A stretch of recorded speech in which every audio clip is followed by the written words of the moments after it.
যোগীরাজ শ্যামাচরণ লাহিড়ী মহাশয় এক সাধারণ কেরানির ছদ্মবেশে এক মহাযোগী। ভারতের আধ্যাত্মিক ইতিহাসে এমন কিছু মহান আত্মা এসেছেন যাদের জীবন সাধারণ মানুষের মতো হলেও তাদের অন্তর্জীবন ছিল অসাধারণ। তারা রাজা ছিলেন না, সেনাপতি ছিলেন না, বিশাল কোনো আশ্রমের প্রতিষ্ঠাতাও ছিলেন না। তবুও তাঁদের জীবন লক্ষ লক্ষ মানুষের চেতনার দিশারি হয়ে উঠেছে। আজ আমরা এমনই এক গৃহস্থ যোগীর কাহিনী শুনব, যিনি দিনের বেলায় ছিলেন ব্রিটিশ সরকারের একজন সাধারণ কর্মচারী, আর রাতের নীরবতায় ছিলেন মহাযোগী, ক্রিয়াযোগের আচার্য, লক্ষ মানুষের আত্মজাগরণের পথপ্রদর্শক। তিনি যোগীরাজ শ্যামাচরণ লাহিড়ী মহাশয়। কিন্তু প্রশ্ন হল, একজন সাধারণ অফিসের কেরানি কিভাবে এমন অলৌকিক শক্তির অধিকারী হলেন? কিভাবে তিনি হাজার হাজার মাইল দূরে ঘটে যাওয়া ঘটনা দেখতে পেতেন? কিভাবে মহাবতার বাবাজির মতো রহস্যময় মহাযোগীর শিষ্য হলেন? কেন আজও সারা পৃথিবীর কোটি কোটি ক্রিয়াযোগী তাঁকে গুরু হিসেবে পূজা করেন? আজকের এই যাত্রায় আমরা প্রবেশ করব এমন এক জগতে যেখানে ইতিহাস, যোগ, আধ্যাত্মিকতা এবং রহস্য এক হয়ে গেছে। দানাপুরের সেই রহস্যময় অফিস। সন 1869 সালের দিকে বিহারের দানাপুর, ব্রিটিশ সরকারের মিলিটারি ইঞ্জিনিয়ারিং ডিপার্টমেন্টের অফিস। প্রতিদিনের মতোই অফিস চলছে। ইংরেজ অফিসাররা ফাইল দেখছেন, ভারতীয় কেরানিরা হিসাব লিখছেন। সবার মাঝখানে একজন মানুষ, শান্ত, অত্যন্ত ভদ্র, মুখে সর্বদা এক মৃদু হাসি। নাম শ্যামাচরণ লাহিড়ী। কেউ তাঁকে বিশেষ গুরুত্ব দিত না। সহকর্মীরা তাঁকে ডাকত পাগলা বাবু, কারণ তিনি কাজ করতেন নিখুঁতভাবে, কিন্তু কাজের ফাঁকেই চোখ বন্ধ করে গভীর ধ্যানে ডুবে যেতেন। মাঝে মাঝে মনে হতো তিনি যেন এই পৃথিবীতে থেকেও এই পৃথিবীতে নেই। অনেকে হাসাহাসি করত। কেউ বলতো লোকটা একটু পাগল, কেউ বলতো অতিরিক্ত ধর্ম করলে এমনই হয়। কিন্তু কেউ জানত না এই সাধারণ মানুষটির অন্তরে জাগ্রত হয়েছে এমন এক যোগশক্তি যা ভাষায় প্রকাশ করা কঠিন। একদিন সকালে অফিসে ঢুকেই লাহিড়ী মহাশয় লক্ষ্য করলেন বড় সাহেব আজ খুবই বিমর্ষ, চোখ লাল, মুখে উদ্বেগ। তিনি ধীরে ধীরে ঘরে ঢুকে বললেন, স্যার, আমি কি ভিতরে আসতে পারি? কোনো উত্তর নেই। সাহেব জানালার বাইরে তাকিয়ে রয়েছেন। লাহিড়ী মহাশয় নিঃশব্দে ফাইল রেখে ফিরে এলেন। প্রায় আধ ঘন্টা পরে আবার তিনি ঘরে প্রবেশ করলেন। এবার সাহেব ধীরে মুখ ঘুরিয়ে বললেন, লাহিড়ী, আজ কাজে মন বসছে না। লাহিড়ী মহাশয় শান্ত স্বরে বললেন, আপনাকে খুব চিন্তিত মনে হচ্ছে স্যার। কোনো সমস্যা? সাহেব দীর্ঘশ্বাস ফেললেন। টেবিলের ওপর একটি চিঠি রেখে বললেন, ইংল্যান্ড থেকে খবর এসেছে। আমার স্ত্রী মৃত্যুশয্যায়। ডাক্তাররা আশা ছেড়ে দিয়েছেন। আমি হাজার হাজার মাইল দূরে বসে কিছুই করতে পারছি না। ঘর নিস্তব্ধ হয়ে গেল। কিছুক্ষণ চুপ করে থেকে লাহিড়ী মহাশয় বললেন, স্যার, ঈশ্বরের উপর বিশ্বাস রাখুন, সব ঠিক হয়ে যাবে। সাহেব অবাক হলেন। এই সাধারণ কেরানির কণ্ঠে এমন দৃঢ় বিশ্বাস কেন? অলৌকিক ঘোষণা। কিছুক্ষণ পরে লাহিড়ী মহাশয় আবার ঘরে এলেন। এবার তাঁর চোখে এক অপূর্ব প্রশান্তি। তিনি শান্ত কণ্ঠে বললেন, স্যার, দুশ্চিন্তা শেষ। আপনার স্ত্রী এখন বিপদমুক্ত। তিনি আজই আপনাকে একটি চিঠি লিখছেন। সেই চিঠি পরবর্তী ডাকেই আপনার হাতে পৌঁছাবে, আর তিনি শীঘ্রই জাহাজে করে ভারতের উদ্দেশ্যে রওনা দেবেন। ঘরে নীরবতা। সাহেব হতবাক। তিনি মনে মনে ভাবলেন, লোকটা কি পাগল হয়ে গেছে? হাজার হাজার কিলোমিটার দূরের খবর এই মানুষ জানলেন কিভাবে? তিনি কিছুই বললেন না, কিন্তু মনে মনে বিষয়টিকে সম্পূর্ণ অবিশ্বাস করলেন। 1 মাস পরে, ঠিক 1 মাস পর, সেই একই অফিস, সেই একই ঘর, কিন্তু আজ পরিবেশ সম্পূর্ণ ভিন্ন। সাহেবের হাতে একটি চিঠি, চোখে আনন্দের জল। তিনি উঠে দাঁড়িয়ে লাহিড়ী মহাশয়ের হাত ধরে বললেন, লাহিড়ী মশাই, আপনি যা বলেছিলেন সব সত্যি হয়েছে। আমার স্ত্রী ঠিক সেই দিনই সুস্থ হয়েছেন। তিনি আমাকে চিঠি লিখেছেন এবং তিনি সত্যিই ভারতের উদ্দেশ্যে রওনা দিয়েছেন। সাহেবের কণ্ঠ কেঁপে উঠল। তিনি বুঝতে পারছিলেন না এটা কিভাবে সম্ভব। কয়েক সপ্তাহ পরে সাহেবের স্ত্রী ভারতবর্ষে পৌঁছালেন। একদিন তাকে অফিসে নিয়ে এলেন। লাহিড়ী মহাশয়কে দেখিয়ে বললেন, এই সেই মানুষ। কিন্তু এরপর যা ঘটল তা দেখে সবাই স্তব্ধ। মেম সাহেব হঠাৎ চিৎকার করে উঠলেন, ওহ মাই গড, আপনি আপনি এখানে! সাহেব বিস্মিত, তুমি ওনাকে চেনো? মেম সাহেব ধীরে ধীরে বলতে শুরু করলেন, আমি যখন মৃত্যুশয্যায় এক গভীর রাতে এই মানুষটি আমার ঘরে এসেছিলেন। তিনি আমার মাথায় হাত রেখে বলেছিলেন, ভয় পেও না, তুমি সুস্থ হয়ে উঠবে। তোমার স্বামী ভারতে বসে খুব চিন্তা করছেন। আজই তাকে চিঠি লিখে দাও, তারপর ভারতে চলে এসো। এরপর তিনি মুহূর্তের মধ্যে অদৃশ্য হয়ে গেলেন। পরদিন থেকেই আমি দ্রুত সুস্থ হতে শুরু করি। ঘরে উপস্থিত সকলেই নির্বাক। সাহেব বুঝলেন, যাকে এতদিন সাধারণ কেরানি ভেবেছিলেন তিনি আসলে এক অসাধারণ যোগপুরুষ। যোগশাস্ত্রে এই ধরনের ঘটনাকে দূরদর্শন, দূরগমন বা যোগসিদ্ধির প্রকাশ হিসেবে বর্ণনা করা হয়। পতঞ্জলির যোগসূত্রেও সিদ্ধির কথা উল্লেখ আছে, তবে একই সঙ্গে সতর্ক করা হয়েছে, সিদ্ধি কখনোই যোগের চূড়ান্ত লক্ষ্য নয়, আত্মসাক্ষাৎকারই প্রকৃত উদ্দেশ্য। জন্মের আগে যেন প্রস্তুত হচ্ছিল এক যুগ। এখন চলুন ফিরে যাই আরও অনেক বছর আগে। 1828 সালের 30 সেপ্টেম্বর, নদিয়া জেলার ঘূর্ণি গ্রাম। বাংলার মাটি, ভোরের আলো। একটি ব্রাহ্মণ পরিবারে জন্ম নিলেন এক পুত্র। পিতা গৌরমোহন লাহিড়ী, মাতা মুক্তকেশী দেবী। কেউ জানত না এই শিশুই একদিন সারা বিশ্বের কোটি কোটি মানুষের কাছে যোগীরাজ নামে পরিচিত হবেন। তাঁর পরিবার ছিল বৈদিক সংস্কৃতিতে গভীরভাবে প্রতিষ্ঠিত। ছোটবেলা থেকেই বাড়িতে পূজা, জপ, শাস্ত্রপাঠ এবং আধ্যাত্মিক পরিবেশ ছিল। বলা হয়, শৈশব থেকেই শ্যামাচরণ ছিলেন অস্বাভাবিকভাবে শান্ত, অন্তর্মুখী এবং মননশীল। খেলাধুলার পাশাপাশি তিনি দীর্ঘ সময় নীরবে বসে থাকতে ভালোবাসতেন, যা পরে তাঁর গভীর ধ্যান প্রবণতার পূর্বাভাস হিসেবে অনেকে দেখেছেন। কিন্তু ভাগ্য তাঁর জন্য আরও বড় পথ নির্ধারণ করে রেখেছিল। খুব শিগগিরই পরিবার কাশীতে চলে যাবে, সেই নগরীতে যা শতাব্দীর পর শতাব্দী ধরে ভারতীয় সাধনা, বেদান্ত এবং যোগচর্চার অন্যতম কেন্দ্র। আর সেখান থেকেই শুরু হবে এমন এক যাত্রা যা এক সাধারণ বাঙালি গৃহস্থকে বিশ্ববন্দিত যোগীরাজ শ্যামাচরণ লাহিড়ী মহাশয়ে রূপান্তরিত করবে। কাশীর গৃহস্থ থেকে হিমালয়ের আহ্বান। পৃথিবীর ইতিহাসে এমন কিছু শহর আছে যাদের শুধু শহর বলা যায় না, তারা যেন জীবন্ত তীর্থ। এমনই এক নগরী কাশী, বারাণসী অথবা বেনারস। হিন্দু ধর্মে বিশ্বাস করা হয় এটি মহাদেবের নিজস্ব নগরী। শতাব্দীর পর শতাব্দী ধরে এখানে সাধক, যোগী, তান্ত্রিক, বেদান্তি, বৈষ্ণব ও সন্ন্যাসীরা সাধনা করেছেন।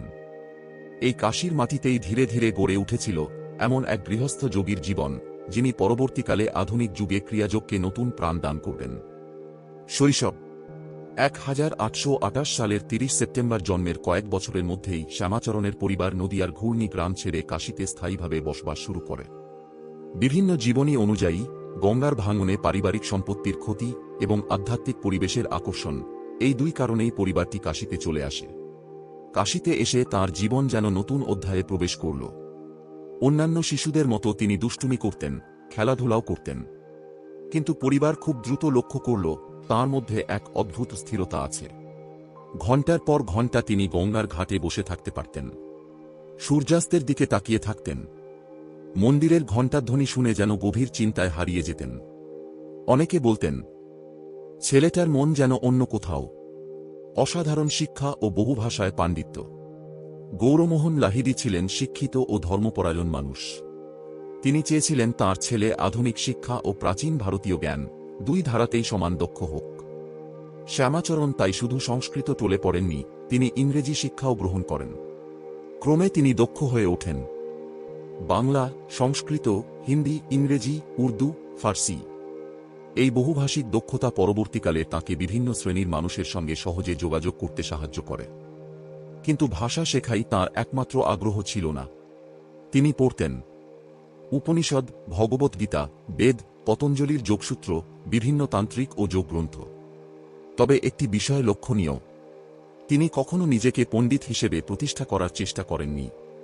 তাঁর কাছে জ্ঞান মানে ছিল অভিজ্ঞতা, কেবল মুখস্থ তথ্য নয়। গৃহস্থ জীবন। 1846 সালে মাত্র 18 বছর বয়সে শ্যামাচরণের বিবাহ হয় কাশীমণি দেবীর সঙ্গে। সে সময় ভারতীয় সমাজে অল্প বয়সে বিবাহ ছিল স্বাভাবিক। ক্রমে তাঁদের সংসার বড় হতে থাকে, সন্তান জন্ম নেয়, পরিবারের দায়িত্ব বাড়ে।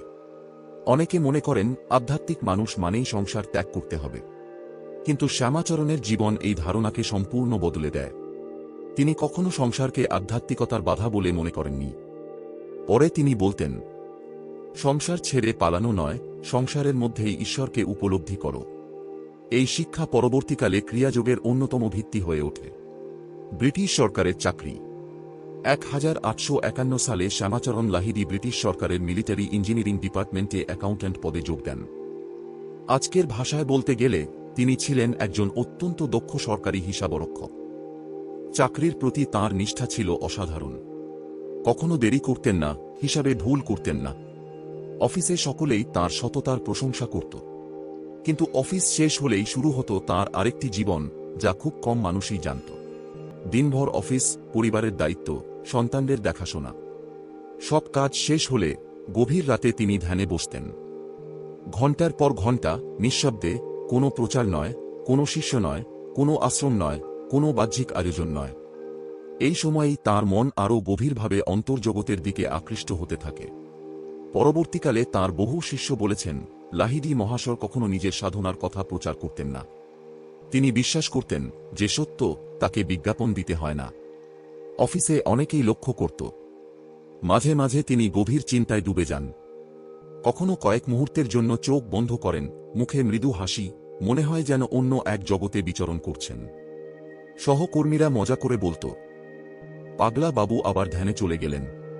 কিন্তু কেউ জানত না, এই নীরবতার আড়ালে ধীরে ধীরে প্রস্তুত হচ্ছিল এক বিরল আধ্যাত্মিক অধ্যায়।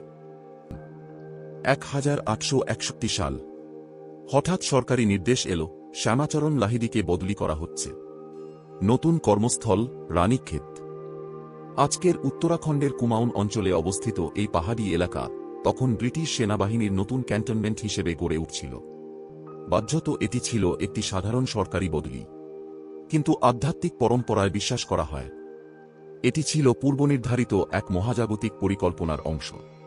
কারণ রানীক্ষেতের কাছেই রয়েছে দ্রোণাগিরি পর্বত, যেখানে বহু যুগ ধরে সিদ্ধ যোগীদের সাধনার কাহিনী প্রচলিত।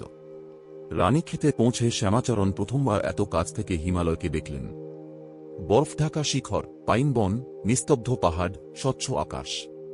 প্রকৃতির এই বিশালতার সামনে দাঁড়িয়ে তাঁর মনে এক অদ্ভুত অনুভূতি জাগল। মনে হতে লাগল, আমি যেন আগে এখানে এসেছি, কিন্তু কবে, কিভাবে, কোন জন্মে তিনি উত্তর জানতেন না। তবুও পাহাড় যেন তাকে ডাকছিল। প্রতিদিন অফিসের কাজ শেষে তিনি পাহাড়ের দিকে হাঁটতে বেরিয়ে যেতেন। একদিন আরেকটু দূরে গেলেন, তারপর আরও দূরে, যেন কোনো অদৃশ্য শক্তি তাঁকে পথ দেখাচ্ছে। বিকেলে সূর্য যখন পশ্চিম আকাশে ঢলে পড়েছে, পাহাড়ের নির্জন পথে হাঁটছিলেন শ্যামাচরণ। হঠাৎ চারদিক নিস্তব্ধ, বাতাস থেমে গেছে। ঠিক সেই সময় একটি কণ্ঠস্বর ভেসে এলো, শ্যামাচরণ। তিনি থেমে গেলেন, চারদিকে তাকালেন, কেউ নেই। আবার আরও স্পষ্ট স্বরে, শ্যামাচরণ, এদিকে এসো। এবার তাঁর শরীরে শিহরণ বয়ে গেল। এ কে? এই পাহাড়ে তাঁর নাম ধরে ডাকছে কে? ভয় নয়, বরং এক অদ্ভুত আকর্ষণ তাঁকে টেনে নিয়ে চলল সেই কণ্ঠস্বরের দিকে। তিনি পাথুরের পথ ধরে উপরে উঠতে লাগলেন। আর জানতেন না, আর কয়েক মুহূর্তের মধ্যেই তাঁর জীবনের সবচেয়ে গুরুত্বপূর্ণ সাক্ষাৎ ঘটতে চলেছে এক এমন মহাপুরুষের সঙ্গে, যার নাম আজও রহস্যে আচ্ছন্ন, যাকে কেউ বলেন অমর যোগী, কেউ বলেন মহাসিদ্ধ, কেউ বলেন মহাবতার বাবাজি মহারাজ। ভারতীয় আধ্যাত্মিক ইতিহাসে এমন কিছু ঘটনা আছে যেগুলো কেবল ইতিহাস নয়, একটি যুগের মোড় ঘুরিয়ে দিয়েছে। 1861 সালের সেই সন্ধ্যা, দ্রোণাগিরি পর্বতের সেই নির্জন পথ, এই মুহূর্ত থেকেই আধুনিক যুগে ক্রিয়াযোগের পুনর্জন্ম শুরু হয়। সূর্য প্রায় অস্ত যাচ্ছে, হঠাৎ আবার সেই কণ্ঠস্বর, শ্যামাচরণ। এবার তিনি নিশ্চিত এটি কল্পনা নয়, কণ্ঠস্বর যেন তাকে পথ দেখাচ্ছে। তিনি দ্রুত উপরে উঠতে লাগলেন। কিছু দূর এগিয়ে একটি গুহার সামনে এসে দাঁড়ালেন। গুহার মুখে দাঁড়িয়ে আছেন এক যুবক, কিন্তু সেই যুবকের মুখমণ্ডল থেকে যেন আলো বিচ্ছুরিত হচ্ছে। তার দেহে বার্ধক্যের কোনো চিহ্ন নেই, চোখ দুটি অসীম করুণায় ভরা। তাকে দেখে শ্যামাচরণ বিস্ময়ে স্থির হয়ে গেলেন। তুমি অবশেষে ফিরে এলে, সেই জ্যোতির্ময় যোগী মৃদু হেসে বললেন। শ্যামাচরণ, তুমি অবশেষে ফিরে এলে। লাহিড়ী মহাশয় বিস্মিত হয়ে বললেন, আপনি কে? আপনি আমার নাম জানলেন কিভাবে? যোগী আবার হাসলেন। তিনি বললেন, আমি বহু যুগ ধরে তোমার অপেক্ষায় আছি। তিনি শ্যামাচরণের কাঁধে হাত রাখলেন। সেই স্পর্শের সঙ্গে সঙ্গেই এক অদ্ভুত কম্পন বয়ে গেল তাঁর সারা শরীরে। মনে হতে লাগল অসংখ্য জন্মের স্মৃতি যেন জেগে উঠছে, পূর্বজন্মের স্মৃতি। মহাবতার বাবাজি তাঁকে গুহার ভিতরে নিয়ে গেলেন। সেখানে কিছু প্রাচীন সামগ্রী রাখা ছিল, একটি বাঘ ছাল, একটি কমণ্ডলু, একটি আসন। বাবাজি বললেন, এগুলো তোমারই ছিল। লাহিড়ী মহাশয় প্রথমে বিশ্বাস করতে পারলেন না, কিন্তু ধীরে ধীরে তাঁর অন্তরে যেন বহুদিনের বিস্মৃত স্মৃতি জেগে উঠতে লাগল। মনে পড়তে লাগল সেই গুহা, সেই পাহাড়, সেই গুরু। তিনি যেন সত্যিই আগে এখানে ছিলেন। কিছুক্ষণ পর তিনি আবেগে গুরুদেবের চরণে লুটিয়ে পড়লেন। ক্রিয়াযোগ পরম্পরা অনুসারে মহাবতার বাবাজি এমন এক সিদ্ধযোগী, যিনি সাধারণ মানুষের মতো জন্মমৃত্যুর সীমায় আবদ্ধ নন। তাঁর প্রকৃত জন্মতারিখ জানা যায় না। তিনি কোথায় থাকেন তাও নিশ্চিতভাবে কেউ জানে না। অনেক সাধক বিশ্বাস করেন তিনি হিমালয়ের গোপন অঞ্চলে থেকে যুগে যুগে মানব কল্যাণের জন্য যোগধারাকে রক্ষা করে চলেছেন। পরমহংস যোগানন্দ লিখেছেন, বাবাজি কোনো ধর্মের নন, তিনি সমগ্র মানবজাতির জন্য আধ্যাত্মিক পথ প্রদর্শক। গুরুদেব হঠাৎ বললেন, শ্যামাচরণ, আজ তোমার একটি অপূর্ণ ইচ্ছা পূরণ হবে। মুহূর্তের মধ্যে চারপাশের দৃশ্য বদলে গেল।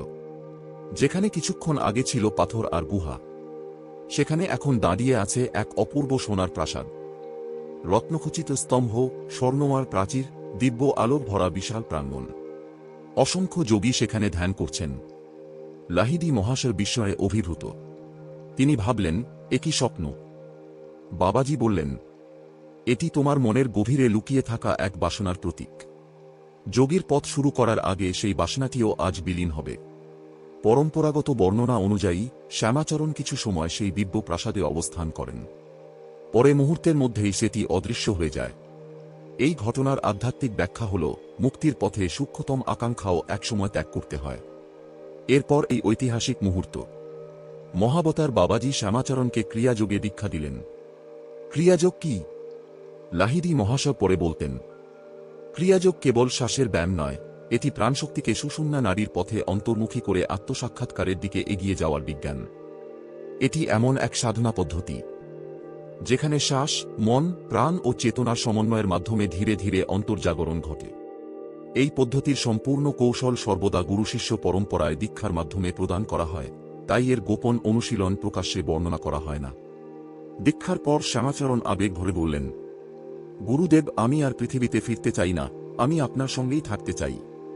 মহাবতার বাবাজি শান্ত কণ্ঠে বললেন, না, তোমার কাজ এখনো শেষ হয়নি। তোমাকে ফিরে যেতে হবে, সংসারে ফিরে যাও। স্ত্রী, সন্তান, চাকরি সবকিছু পালন করো, কিন্তু একই সঙ্গে মানুষকে ক্রিয়াযোগের পথ দেখাও। এই নির্দেশ ছিল যুগান্তকারী, কারণ তখনকার সমাজে ধারণা ছিল আধ্যাত্মিকতার জন্য সংসার ত্যাগ করতেই হবে। বাবাজি সেই ধারণাকে ভেঙে দিলেন। তিনি দেখালেন, গৃহস্থ জীবনও ঈশ্বরলাভের পথ হতে পারে। বিদায়ের সময় শ্যামাচরণ গুরুদেবের চরণ স্পর্শ করে বললেন, আমি কিভাবে মানুষকে চিনব, কাকে এই জ্ঞান দেব? বাবাজি বললেন, যে আন্তরিকভাবে ঈশ্বরকে খুঁজবে তাকেই দীক্ষা দেবে। জাতি, ধর্ম, বর্ণ, লিঙ্গ কোনো ভেদ করবে না, সত্যসন্ধানী মানুষই তোমার আপনজন। এই আদর্শই পরবর্তীকালে লাহিড়ী মহাশয়ের জীবনের অন্যতম বৈশিষ্ট্য হয়ে ওঠে। ফিরে এলেন, কিন্তু আর আগের মানুষ নন। কয়েকদিনের মধ্যেই তিনি আবার অফিসে ফিরলেন। একই পোশাক, একই টেবিল, একই হিসাবের খাতা, বাহ্যিকভাবে কিছুই বদলায়নি, কিন্তু অন্তরে তিনি সম্পূর্ণ রূপান্তরিত। এখন তিনি শুধু একজন সরকারি কর্মচারী নন, তিনি গুরুদেবের দায়িত্বপ্রাপ্ত ক্রিয়াযোগাচার্য। রাতে তাঁর বাড়িতে নীরবে শুরু হল ধ্যান, উপদেশ ও দীক্ষার আসর। কোনো প্রচার নেই, কোনো ব্যানার নেই, কোনো প্রতিষ্ঠান নেই, শুধু এক মহাযোগী আর কিছু আন্তরিক সাধক। সেখান থেকেই আধুনিক যুগে ক্রিয়াযোগের নবজাগরণ শুরু হয়। দ্রোণাগিরির সেই সাক্ষাৎ কেবল একজন মানুষের জীবন বদলায়নি, তা বদলে দিয়েছিল লক্ষ লক্ষ মানুষের আধ্যাত্মিক যাত্রার দিশা। একজন গৃহস্থ যোগী প্রমাণ করলেন, ঈশ্বরকে খুঁজে পেতে হিমালয়ে পালিয়ে যাওয়া জরুরি নয়, দরকার আন্তরিকতা, নিয়মিত সাধনা আর গুরুর কৃপা। রানীক্ষেত থেকে ফিরে আসার পর বাহ্যিকভাবে শ্যামাচরণ লাহিড়ী মহাশয়ের জীবনে যেন কিছুই বদলায়নি। তিনি এখনও অফিসে যেতেন, সংসারের দায়িত্ব পালন করতেন, সন্তানদের লালন পালন করতেন, সাধারণ পোশাক পরতেন। কিন্তু তাঁর অন্তরে তখন জেগে উঠেছে এমন এক চেতনা, যা ধীরে ধীরে হাজার হাজার মানুষের জীবন পরিবর্তন করতে শুরু করল। লোকেরা তাঁকে এখন আর শুধু লাহিড়ী বাবু বলে ডাকত না। তাঁরা বলতে শুরু করলেন, যোগীরাজ। বেনারসের গরুড়েশ্বর মহল্লায় তাঁর সাধারণ বাড়িটি ধীরে ধীরে এক নীরব সাধনা কেন্দ্রে পরিণত হল। কোনো বড় ফটক নেই, কোনো সিংহাসন নেই, কোনো রাজকীয় আশ্রম নেই। দিনে অফিস, রাতে ধ্যান, গীতা, যোগসূত্র ও ক্রিয়াযোগের আলোচনা। যে কেউ আসতে পারত, ব্রাহ্মণ, কায়স্থ, বৈশ্য, শূদ্র, হিন্দু, মুসলমান, এমনকি খ্রিস্টানও। সে সময় সমাজে এটি ছিল এক সাহসী পদক্ষেপ। লাহিড়ী মহাশয় বলতেন, আত্মার কোনো জাত নেই, ঈশ্বরের কাছে মানুষের পরিচয় তার আন্তরিকতা। 19 শতকের ভারতীয় সমাজে কঠোর জাতিভেদ ছিল। অনেক আধ্যাত্মিক গুরুও নির্দিষ্ট সম্প্রদায়ের বাইরে দীক্ষা দিতেন না। কিন্তু লাহিড়ী মহাশয় ভিন্ন পথ বেছে নিলেন। তিনি বললেন, যে সত্যের সন্ধান করে সেই আমার শিষ্য। এই কারণে তাঁর কাছে এসেছিলেন গৃহস্থ মানুষ, সরকারি কর্মচারী, ব্যবসায়ী, সন্ন্যাসী, নারী, বৃদ্ধ, যুবক। ক্রিয়াযোগকে তিনি কেবল সন্ন্যাসীদের মধ্যে সীমাবদ্ধ রাখেননি। শিষ্যরা বহুবার দেখেছেন, লাহিড়ী মহাশয় এমন কিছু জানতেন যা সাধারণ মানুষের পক্ষে জানা সম্ভব নয়। কারও মনে কি চলছে তিনি বলে দিতেন। কোনো শিষ্য দূরে বিপদে পড়লে ধ্যানে বসেই তা অনুভব করতেন। কখনো দূরে থাকা শিষ্যকে স্বপ্নে বা ধ্যানাবস্থায় নির্দেশ দিতেন। কিন্তু আশ্চর্যের বিষয়, তিনি কখনো এসব নিয়ে গর্ব করেননি। বরং বলতেন, সিদ্ধি যদি অহংকার বাড়ায় তবে তা আধ্যাত্মিক অগ্রগতির বাধা। ঈশ্বরলাভী যোগের লক্ষ্য অলৌকিকতা নয়। এই শিক্ষা পতঞ্জলির যোগসূত্রের সঙ্গেও সামঞ্জস্যপূর্ণ। লাহিড়ী মহাশয়ের শিষ্যদের মধ্যে উল্লেখযোগ্য ছিলেন স্বামী প্রণবানন্দ।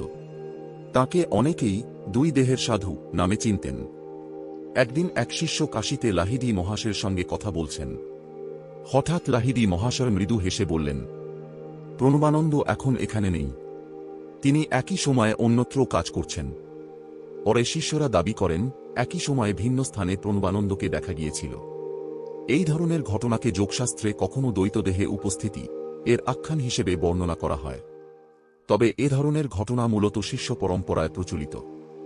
একদিন এক শিষ্য দূর শহরে গুরুতর অসুস্থ হয়ে পড়লেন। কাশীতে বসে লাহিড়ী মহাশয় হঠাৎ ধ্যানে চলে গেলেন। কিছুক্ষণ পর বললেন, ভয় নেই, এখন সে বিপদমুক্ত। কয়েকদিন পরে সংবাদ এল, ঠিক সেই সময়ই রোগীর অবস্থার উন্নতি শুরু হয়েছিল। এই ধরনের ঘটনার কথা বহু শিষ্যের স্মৃতিকথায় পাওয়া যায়। এখন আসা যাক এমন এক বিষয়ের দিকে যা নিয়ে বহু মানুষের কৌতূহল। জ্ঞানগঞ্জ। ক্রিয়াযোগ, তিব্বতী যোগ পরম্পরা এবং কিছু হিমালয়ীয় সাধক ঐতিহ্যে জ্ঞানগঞ্জকে এমন এক গুপ্ত আধ্যাত্মিক কেন্দ্র হিসেবে বর্ণনা করা হয়, যেখানে উচ্চস্তরের সিদ্ধযোগীরা মানব কল্যাণের জন্য সাধনা করেন। কেউ একে বলেন সিদ্ধাশ্রম, কেউ বলেন অদৃশ্য যোগীদের কেন্দ্র। এটি মূলত আধ্যাত্মিক পরম্পরা ও সাধকদের অভিজ্ঞতায় বর্ণিত এক রহস্যময় স্থান। মহাবতার বাবাজির সঙ্গে সাক্ষাতের সময় বা পরে লাহিড়ী মহাশয় উচ্চতর যোগীদের সমাবেশে উপস্থিত হওয়ার অভিজ্ঞতা লাভ করেছিলেন। লাহিড়ী মহাশয় সবসময় বলতেন, ধ্যান করো, অভিজ্ঞতা নিজেই কথা বলবে। লাহিড়ী মহাশয়ের আরেকটি বড় অবদান ছিল, তিনি গীতা, উপনিষদ ও যোগসূত্রকে কেবল দার্শনিক গ্রন্থ হিসেবে নয়, অন্তর্জাগরণের ব্যবহারিক মানচিত্র হিসেবে ব্যাখ্যা করতেন। তাঁর ভাষ্যে, কুরুক্ষেত্র মানে মানুষের অন্তর, পাণ্ডব মানে শুভ প্রবৃত্তি, কৌরব মানে অশুভ প্রবৃত্তি, যুদ্ধ মানে নিজের মন ও অহংকারের সঙ্গে সংগ্রাম। এই অন্তর্মুখী ব্যাখ্যা পরবর্তীকালে বহু ক্রিয়াযোগী ও আধ্যাত্মিক শিক্ষকের উপর গভীর প্রভাব ফেলেছে। যাঁরা প্রথমবার লাহিড়ী মহাশয়ের কাছে যেতেন তাদের অনেকেই লিখে গেছেন, তিনি খুব কম কথা বলতেন, কখনো কখনো কয়েক মিনিট নীরবে বসে থাকতেন, কিন্তু সেই নীরব উপস্থিতিতেই মানুষের মন শান্ত হয়ে যেত। এক শিষ্য লিখেছিলেন, তিনি যেন কথা বলতেন না, তাঁর নীরবতাই শিক্ষা দিত। লাহিড়ী মহাশয়ের প্রকৃত অলৌকিকতা ছিল না দূরদর্শন, না কোনো যোগসিদ্ধি। তার সবচেয়ে বড় অলৌকিকতা ছিল তিনি সাধারণ মানুষকে বিশ্বাস করিয়েছিলেন যে ঈশ্বরলাভ কেবল গুহা বা অরণ্যে নয়, সংসারের মধ্যেও সম্ভব। তিনি দেখিয়েছিলেন সকালে অফিসে যাওয়া, সন্তানের দায়িত্ব পালন করা, সংসার চালানো, এসবের মধ্যেও একজন মানুষ ব্রহ্মজ্ঞানের পথে অগ্রসর হতে পারেন। এই কারণেই তিনি কেবল একজন যোগী নন, তিনি আধুনিক যুগের গৃহস্থ যোগের সর্বশ্রেষ্ঠ প্রতীক। একজন মানুষ পৃথিবী ছেড়ে চলে যাওয়ার পর তার পরিচয় কিভাবে বেঁচে থাকে। কেউ রেখে যান রাজপ্রাসাদ, কেউ রেখে যান যুদ্ধজয়ের ইতিহাস, কেউ রেখে যান ধনসম্পদ। কিন্তু খুব কম মানুষ আছেন যারা রেখে যান এমন এক পথ, যে পথে হাঁটলে মানুষ নিজের অন্তরের ঈশ্বরকে খুঁজে পায়। যোগীরাজ শ্যামাচরণ লাহিড়ী মহাশয় ছিলেন সেই মহাপুরুষদের একজন। তার জীবনের শেষ অধ্যায় যতটা শান্ত, ততটাই গভীর। অসংখ্য শিষ্য, কিন্তু কোনো সম্প্রদায় নয়, লাহিড়ী মহাশয়ের কাছে হাজার হাজার মানুষ ক্রিয়াযোগে দীক্ষা নেন। তিনি কখনো বলেননি আমার ধর্মে এসো, তিনি কখনো কোনো নতুন সম্প্রদায় গড়ে তোলেননি। বরং বলতেন তুমি যে ধর্মেই জন্মে থাকো, নিজের ধর্ম পালন করো। আন্তরিক সাধনা করলে ঈশ্বরকে সেখানেই পাবে। এই দৃষ্টিভঙ্গি তাঁকে তাঁর সময়ের অনেক আধ্যাত্মিক শিক্ষকের থেকে আলাদা করে। লাহিড়ী মহাশয়ের বহু শিষ্যের মধ্যে কয়েকজন পরবর্তীকালে বিশ্বজুড়ে ক্রিয়াযোগের ধারাকে এগিয়ে নিয়ে যান। পঞ্চানন ভট্টাচার্য, তিনি কলকাতায় ক্রিয়াযোগ প্রচারে গুরুত্বপূর্ণ ভূমিকা পালন করেন। লাহিড়ী মহাশয়ের বহু উপদেশ সংরক্ষণ ও প্রচারে তাঁর অবদান উল্লেখযোগ্য। স্বামী শ্রীযুক্তেশ্বর গিরি, গভীর জ্ঞান, যুক্তিবোধ ও আধ্যাত্মিক প্রজ্ঞার জন্য তিনি বিশেষভাবে পরিচিত ছিলেন। তিনি পরে লিখেছিলেন কৈবল্য দর্শন, দ্য হোলি সায়েন্স, যেখানে বেদান্ত ও খ্রিস্টীয় আধ্যাত্মিকতার মধ্যে সাদৃশ্য তুলে ধরেন। স্বামী প্রণবানন্দ, শিষ্য পরম্পরায় তাঁর সম্পর্কে বহু আধ্যাত্মিক কাহিনী প্রচলিত আছে। তাঁর জীবন বহু মানুষের মধ্যে যোগ সাধনার প্রতি আগ্রহ জাগায়। স্বামী কেশবানন্দ, তিনি দীর্ঘকাল হিমালয়ে সাধনা করেন এবং ক্রিয়াযোগ পরম্পরার বহু স্মৃতি সংরক্ষণ করেন। শ্রীযুক্তেশ্বর গিরির অন্যতম শিষ্য ছিলেন পরমহংস যোগানন্দ। 1920 সালে তিনি আমেরিকায় যান, সেখানে ক্রিয়াযোগের শিক্ষা দিতে শুরু করেন। 1946 সালে প্রকাশিত তাঁর বিখ্যাত গ্রন্থ অটোবায়োগ্রাফি অফ আ যোগী বিশ্বের আধ্যাত্মিক সাহিত্যের অন্যতম প্রভাবশালী বই হয়ে ওঠে। এই বইয়ের মাধ্যমে লক্ষ লক্ষ মানুষ প্রথমবার জানতে পারেন একজন বাঙালি গৃহস্থ যোগী শ্যামাচরণ লাহিড়ী মহাশয়ের কথা। আজ বিশ্বের বহু দেশে ক্রিয়াযোগ অনুশীলনকারীরা তাঁকে গভীর শ্রদ্ধার সঙ্গে স্মরণ করেন। 1880 সালের পর লাহিড়ী মহাশয় সরকারি চাকরি থেকে অবসর গ্রহণ করেন। এরপর তিনি কাশীতে আরও বেশি সময় সাধনা, শিষ্যদের দীক্ষা ও শাস্ত্র ব্যাখ্যায় ব্যয় করেন।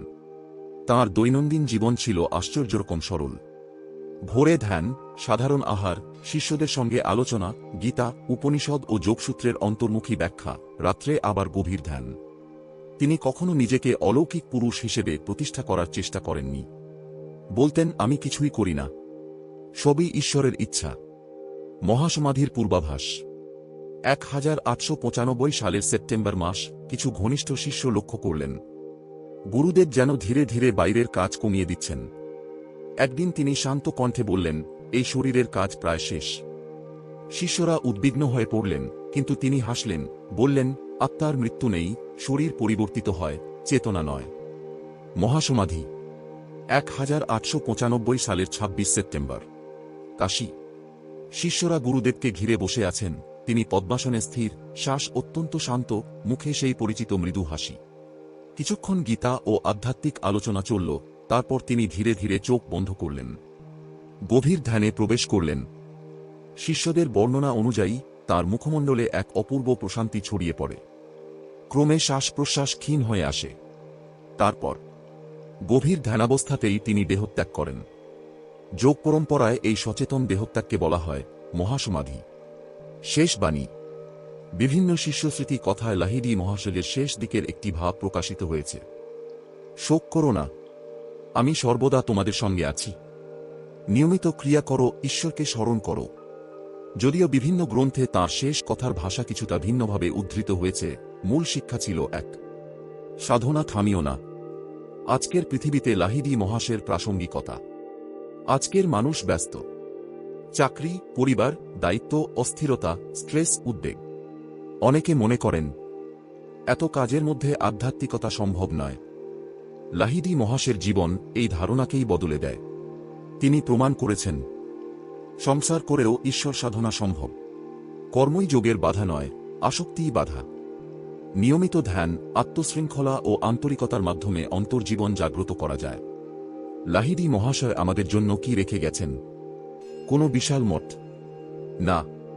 কোনো রাজপ্রাসাদ? না। তিনি রেখে গেছেন একটি জীবন্ত সাধনা পথ, একটি শিক্ষা যা আজও সমান প্রাসঙ্গিক। তিনি দেখিয়েছেন ঈশ্বর দূরে নন, তিনি আমাদের অন্তরেই বিরাজমান। যখনই আমরা যোগীরাজ শ্যামাচরণ লাহিড়ী মহাশয়ের জীবনের দিকে তাকাই, তখন আমরা একজন অলৌকিক ব্যক্তিত্বের গল্পই শুধু দেখি না, আমরা দেখি একজন আদর্শ পুত্র, একজন দায়িত্বশীল স্বামী, একজন সৎসরকারি কর্মচারী, একজন নিবেদিত গৃহস্থ, একজন নিঃস্বার্থ গুরু, আর সর্বোপরি একজন আত্মজাগ্রত মানুষ, যিনি আমাদের শিখিয়েছেন ঈশ্বরকে খুঁজতে পাহাড়ে পালিয়ে যাওয়ার দরকার নেই বাহ্যিক পরিচয়ের। দরকার শুধু একটি পবিত্র হৃদয়, একটি নিয়মিত সাধনা, আর একজন সত্যিকারের গুরুর প্রতি আত্মসমর্পণ। এই কারণেই দেহত্যাগের 1 শতাব্দীরও বেশি সময় পর আজও পৃথিবীর বিভিন্ন প্রান্তে অসংখ্য সাধক ভোরের নীরবতায় ধ্যানে বসে শ্রদ্ধার সঙ্গে স্মরণ করেন যোগীরাজ শ্যামাচরণ লাহিড়ী মহাশয়কে। এইরূপে যোগীরাজ শ্যামাচরণ লাহিড়ী মহাশয় এর জীবন থেকে তুলে আনা মণি মাণিক্য দ্বারা সজ্জিত আমাদের চ্যানেল এর পক্ষ থেকে করা এই প্রচেষ্টা আপনাদের কেমন লেগেছে দয়া করে কমেন্টের মাধ্যমে জানাবেন। চ্যানেলটি সাবস্ক্রাইব করে লাইক ও শেয়ার করে আমাদের পাশে থাকবেন। হরি ওম তৎসৎ। ওম শান্তি, ওম শান্তি, ওম শান্তি।